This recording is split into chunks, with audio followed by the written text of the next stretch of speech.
Hi, this is Medicircle and I'm your host, Smita Kumar. As you know that we are talking to the top CEOs to watch out for in the year 2020 in our Top CEO series. In this initiative, today we are going to speak to Dr. Chytra Anand. She is the CEO of Kosmoderma Clinics, a world-renowned, multi-award winning cosmetic dermatologist. She's a serial entrepreneur, a working mom, and an innovator. She has been voted India's most respected cosmetic dermatologist in the year 2013, Elle magazine top 6 skin doctors in India 2015, and has been awarded Rising Star at the World Congress of Dermatology. Not there to stop, she has also been awarded as the Woman Entrepreneur in the Healthcare by Flo in the year 2019. She has started SkinQ, a new skincare for Indian skin and skin of color. Hi, Dr. Chytra. Welcome to Medicircle. Hi, Smita. Thank you for having me today. My pleasure. So to begin with, Dr. Chytra, please tell us as you know, there are three major challenges of the healthcare industry. One is affordability, then availability, and the third one being accessibility. So what, according to you, is the solution to eradicate these issues? I actually think that education would be the best way to eradicate all of these. The reason is that we have to uplift the entire society, honestly speaking. Right now, if we look at the number of people who actually pay taxes in India, it is abnormally low. Literally, only 5% of India supports the rest of 95% of India. And I understand there are a lot of skill programs that have been there. There's Pradhan Mantri Yojana schemes, etc. But until we get the people educated and working, they're not going to make enough money. If they don't make enough money, they're not going to be able to afford things. So it doesn't matter what we do. If there's no affordability, the other two is not at all important. So I really think we need to work on that first, where we make education compulsory for everybody, at least till grade 12, and uplift our government schools, uplift education. Once we do that, what happens with that? We're not just uplifting them in terms of education or giving them a skill program, but we're also giving them a lot of knowledge, which brings about an awareness, which will also help healthcare eventually, because then you have a set of patients that as healthcare practitioners we're going to be treating who are more understanding, who are more aware, where it's easier to explain fundamentals to them. So that comes down to your affordability. Now, accessibility, I think accessibility is a tough question. The reason is, if we look, 90% of the healthcare is really centered around urban India, with penetration today into tier 1, tier 2 cities. But beyond that, if we look at rural India, where 60% of the Indian population lives today, the penetration is really poor. And this is because the healthcare facilities there, the infrastructure is so poor in the first place. We can say, oh, there's not enough doctors, etc. Sure, there may not be enough doctors or nursing or paramedical care, but if there is no infrastructure and you have doctors, where are they going to go? Where is your paramedical staff going to go if you don't have? So primary healthcare centers, Anganwadis, this is where I think the government of India needs to concentrate. And also public-private partnerships. There are fantastic hospital chains out there today, and doctors who have really become entrepreneurial and made big healthcare changes, like Dr. Naresh Trehan, Dr. Devi Shetty, Dr. Reddy from Apollo, all of these guys. And they're also looking at social impact of what their businesses can do, the carbon footprint, so to speak. And if even if the government really accepts doing a public-private partnership where these hospitals can provide rural care subsidized, that would be a fantastic way to get the accessibility out. Instead of which, our government, instead of thinking of the broader area, they're like going down like a horse with blinkers, sadly. And this is not just this government. It's always been there like for the last 20 years. No one has concentrated on healthcare really. And they're like just looking at the straight path. We don't have doctors, let's put more doctors. We don't have enough nurses, let's improve the nursing schools, as in put more nursing schools. But where are the teachers to teach in medical schools? Where are the nurses? And where are the patients or the infrastructure for these to get practical hands-on? I mean, I was in the Rajiv Gandhi Health University in the syndicate for 3 years. And I saw when we used to go for inspections that some of the medical schools didn't have full-time teachers, and we had to suspend their licenses temporarily because they would all, during the inspection time, they would just get doctors there to act like they were teachers. But the rest of the time, the students didn't even know how to put an IV line, and they would pass out of medical school. Now, that's not really a doctor you want working on you at the end of the day. You don't want a nurse who's never taken somebody's temperature properly or done a like an injection to come and give you injections from nursing care. So I think it's a huge, broad issue, but everything really boils down to two things. One, education of the masses. Second, increased GDP spending, right? Yes, we can say, oh, let's increase our GDP spending, but we're a shrinking economy this year because of COVID. There's only that much that the government can really spend. So we really need to get people paying taxes and taking responsibility and social responsibility. With that, if they're honest about taxes, we can definitely improve infrastructure. So this is what I would say, Smita. As you just talked about GDP, and just adding one question there, like India's total healthcare spending is at 3.6% of the total GDP, which is very less compared to the other developed countries, like US spends around 18%, Japan around 10%. So we are spending less as compared to other countries. Even Bangladesh spends more than us. So do you think it's high time India needs a generous amount of spending in the healthcare sector? Spending is a good idea, but where's the money going to come from? I mean, really, we can say, okay, let's proportion so much of our GDP towards healthcare. The standard GDP, you should be spending on an average at least 5 to 6% for a country like ours.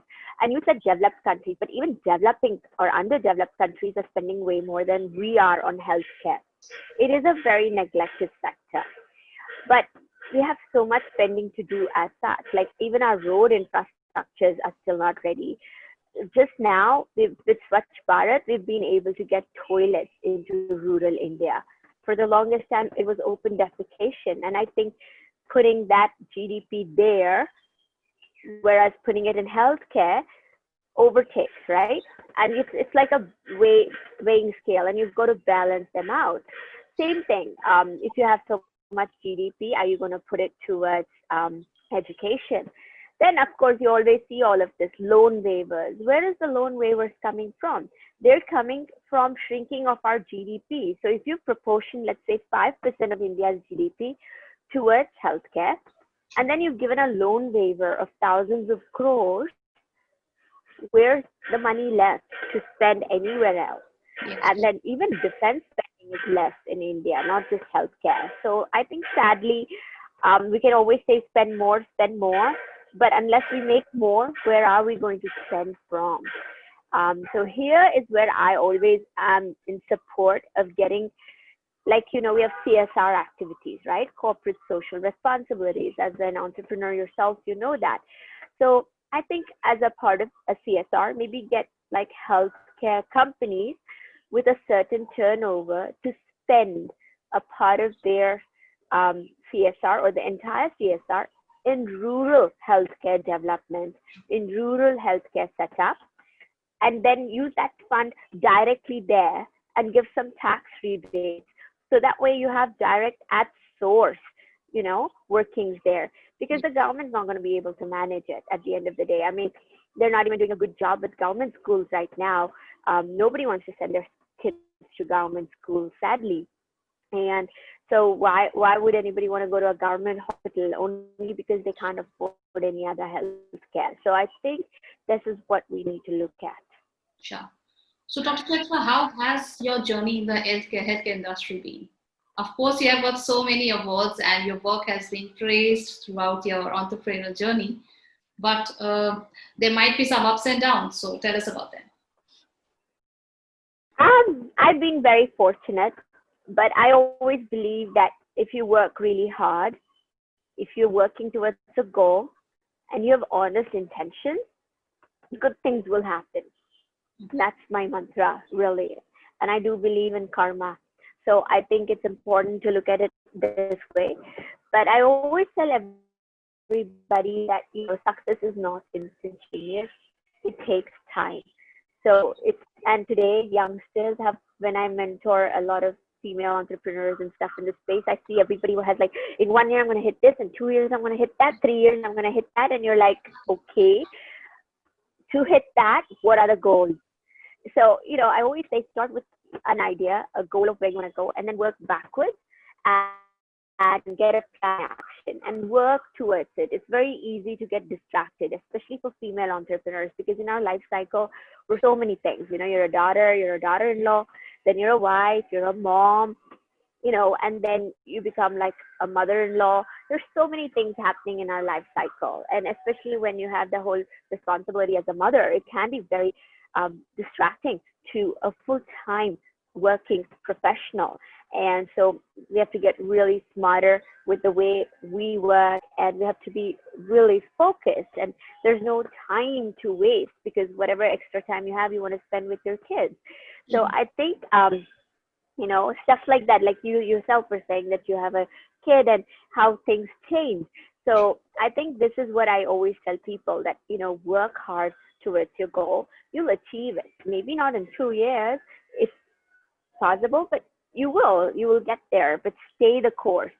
It's so easy to give up, and it's so easy to look at small problems and think that, why me? Why only me? And I think one must get out of it and understand that, you're not a fish in a pond, but you're a fish in an ocean. Everybody has their struggles, and you just have to go with it, be strong, be brave, and fight through all of it. I've had my ups and downs, and even as recent as COVID, I had to think, like, do we keep all our clinics open, or do we actually shut some of the clinics down? Do we stagger the staff? How do we ask people to take a pay cut?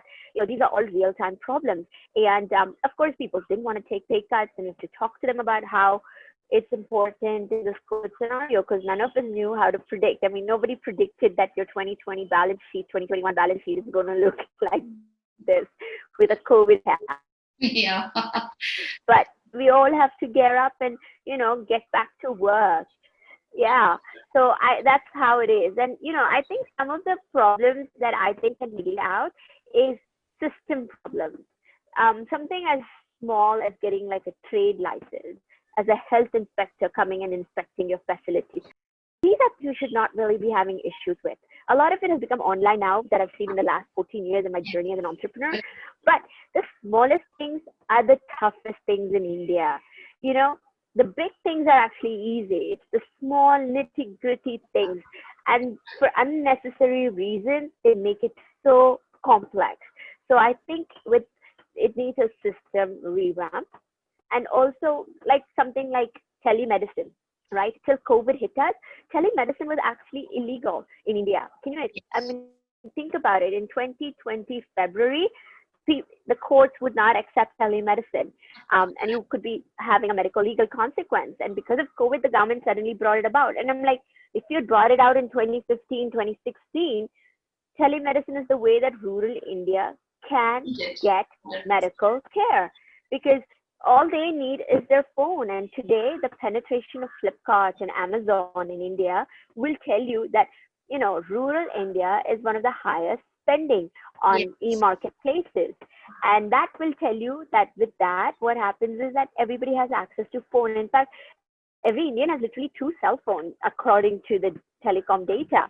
And data is so cheap today. And so, open up faster. I think the last big revolution was when PV Narasimha Rao opened up the telecommunications to India and let it in, which was in 90s or 80s. And since then, where's the revolution? Definitely. So, Dr. Chytra, one quick question on COVID. Like, we have seen a lot of changes in the healthcare industry works due to COVID. Like, COVID has made everybody health conscious. And the perspective to healthcare, just as you said, digital online consultations are happening, which were always there. But yes, it all started in after March 2020. So what, according to you, will be the future of healthcare? I think the future of healthcare mainly rests with online, artificial intelligence, and robotics. That's where I think our future is going to go. I mean, there's already IBM Watson. It's this big supercomputer where they've done this whole dermatological program where you feed in the data as to your symptoms, and the computer will give you a diagnosis and a prescription. And it's 98% accurate.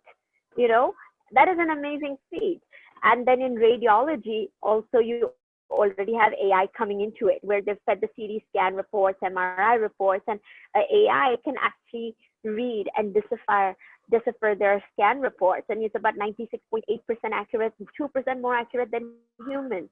And so I think our future is going to be faster, quicker, easily accessible. And today, right, people are also thinking that, yeah, I don't have to go see my doctor. I don't need my doctor to check my pulse, my BP, and everything, right? You've got all the home thermometer, home oxypulse Everybody has everything now. Yeah, all you can do is take it yourself, and then you can get online and consult your doctor. Definitely. And they're open to the fact that even if I'm not physically in the same room, the doctor can actually make a diagnosis. They can give me a prescription and it'll work. Till before that, I remember at Kosmoderma Clinics, we were trying to get our patients to review with us post-procedure online. So we would say that in 2 weeks after procedure, we want you to review with us online. They're like, no, I don't want to do online. I will come in physically. And we're like, but it's only a 5-minute check. You can do it online. They didn't want to. And now we have new consults that happen online all the time. And once the consult's done and the patient's comfortable, they'll come to the clinic. So the change is already here, and most people have adapted. And this COVID, yes, it's been a bit of a disaster and an epidemic to the world, but in a way, a small blessing to mankind, because it has given people a chance to retrospect, to reflect, and to adapt. And humans are such adaptive creatures, but they're so resistant at first. Change, everybody seems to resist change till the whole mass movement happens. And I think this was a mass movement of adaptation and change. And, there's WhatsApp calls, there's Zoom calls, and people are now using all the technology possible to get work done. And so I think the future is already here, and we're going to play catch up. Surely. So thank you so much, Dr. Chytra, for coming to Medicircle and sharing your insightful views with us. I think what you said, that we need to be hardworking to reach our goals, and you have to be focused, you have to be resilient, and just be patient, and things would really be in your favor sometime. Yeah, and if you have honest intentions and you're not distracted, you'll get there. Sure. It's not elusive. You just have to work at it. Don't give up. Definitely. So that's the good inspirational words from Dr. Chytra Anand there. So once again, thanks, Chytra, for joining us at Medicircle here. Thank you so much for having me. Pleasure. Take care, stay safe, stay healthy, and stay beautiful. Same way. Thanks. Bye-bye.